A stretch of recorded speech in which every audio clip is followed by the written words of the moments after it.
If you enjoy scary stories, give this video a like and subscribe to the channel.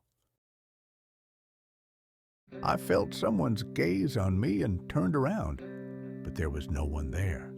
As a rational person who doesn't believe in things like sixth senses and the like, I experienced a rare state of confusion, a collapse of my own convictions.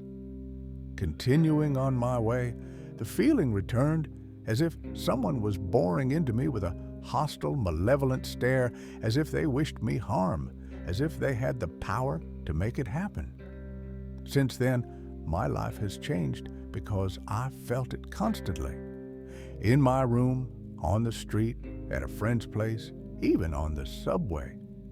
Sitting with my back to the wall, I'd sense the gaze coming from above, from the ceiling. I could feel warmth in the spot where it was focused. I could no longer be in dark places. It drove me insane.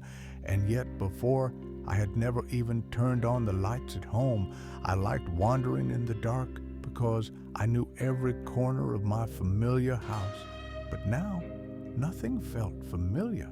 Fear followed me everywhere. This horror drained me of all my vitality, emptied my inner energy, the force that once allowed me to do things I wasn't even capable of. Every second, that gaze tormented me. When I turned around, it would disappear for just a few seconds, only to return from another direction and rekindle my internal panic. I hardly ate and slept very little, for even under a blanket with my eyes closed, I felt something staring at me, inches from my face, waiting for me to open my eyes, only to vanish and reappear again. It seemed like I was losing my mind, and I partly hoped that insanity was the cause of my paranoia. But one day, sitting in my house with every room lit, my back to the wall, I heard a rasping voice quietly tell me, "Soon you will know me." That was the last straw. Without a second's hesitation and without doubting my actions, I headed for the window, but I couldn't open it. Time was short, so I punched the glass, clearing the way. Standing on the windowsill, listening to the feeling inside me telling me it was still there, I realized I was doing the right thing and jumped. The fall from the 7th floor seemed like it should last longer, but the ground rushed toward me at lightning speed.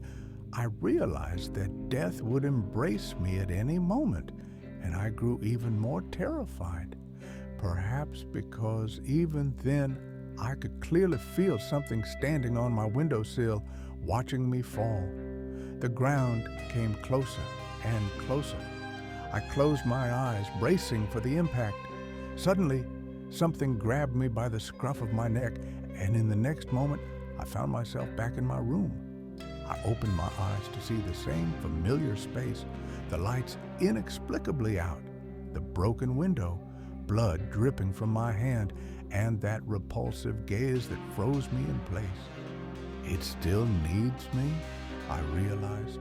Now I am with it forever. Forever.